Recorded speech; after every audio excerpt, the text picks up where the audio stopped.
সকল কর্মী ভাইদেরকে আমি জানাচ্ছি নির্দেশ করবে যে আগামীকাল দীর্ঘ প্রতীক্ষা, নেতাকর্মীদের মধ্যে উচ্ছ্বাস, আবেগ সমস্ত কিছু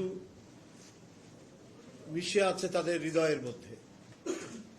অভ্যর্থনা জানানোর জন্য আমাদের প্রিয় নেতা বিএনপির ভারপ্রাপ্ত চেয়ারম্যান জনাব তারেক রহমান, আপনারা ইতিমধ্যেই আমাদের অভ্যর্থনা কমিটির আহ্বায়ক জনাব সালাউদ্দিন আহমেদ সাহেবের কাছ থেকে শুনেছেন যে তিনি আগামীকাল বাংলাদেশ বিমানে করে আসবেন। তার বিমানটি প্রথমে ল্যান্ড করবে বাংলাদেশের ভিতরে সিলেট বিমানবন্দরে।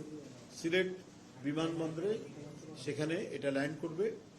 আপনাদের মাধ্যমে আমি যেটা জানাতে চাই যে সিলেট মহানগর এবং সিলেটের আশেপাশের জেলাগুলো বা সিলেট জেলার কোনো নেতৃবৃন্দ কেউ অহেতুক বিমানবন্দরে ভিড় করবেন না, বিমানবন্দরে সেখানে যাবেন না।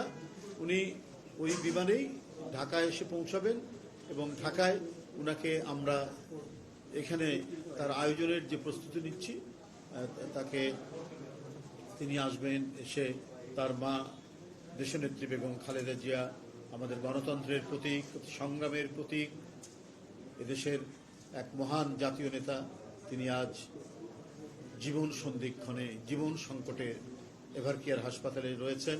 তাকে দেখার জন্য তিনি আসবেন। দেখার পথে, দেখতে যাওয়ার পথে তিনি দেশবাসীর উদ্দেশ্যে শুভেচ্ছা ধন্যবাদ জানাবেন।